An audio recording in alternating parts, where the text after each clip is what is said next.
Kamustahin po natin ang sitwasyon sa Baguio City. Makakausap po natin si Mayor Benjamin Magalong. Mayor, magandang umaga po sa inyo. Diane Kirer po ito ng Rise and Shine Pilipinas.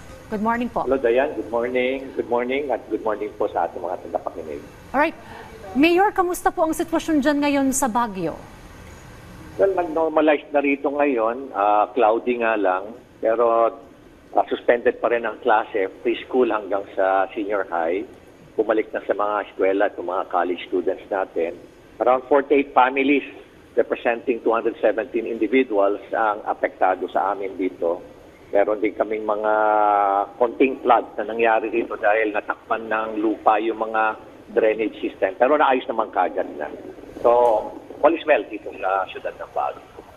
Alright, wala naman po mga na-stranded po dyan na mga kababayan po natin sa Baguio City, sir? Wala naman dahil tuloy-tuloy naman ang mga biyahe ngayon. Open naman ang Marcos Highway at yung mga kalsada natin.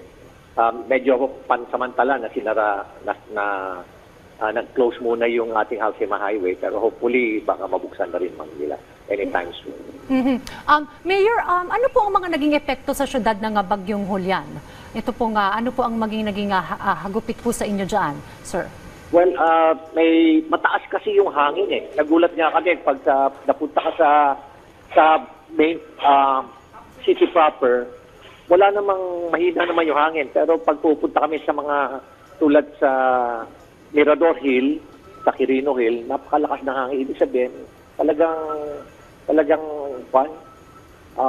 mataas pala yung hangin ng Baguio. At the same time, may mga naputol kami mga kahoy, pero pa naman kagad ito, nag-respond lahat kagad ng mga response team namin.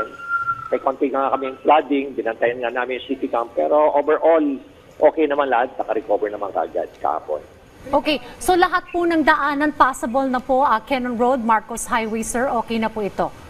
Cannon Road, sarado pa rin ang Cannon Road. Nagilian, Marcos Highway, yung daan papuntang Nueva Vizcaya, okay naman.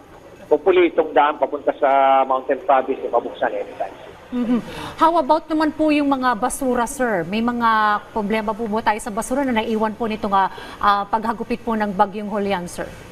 Wala rito. Mahigpit kasi kami rito. Mga 2 days before the typhoon, talagang pinagbabawal na namin yung paglalabas ng mga basura.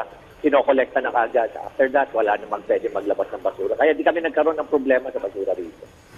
Well, on that note, maraming salamat po sa update na inyo pong binahagi sa amin, Mayor Benjamin Magalong ng Baguio City. Thank you po, Mayor. Maraming salamat, Daya.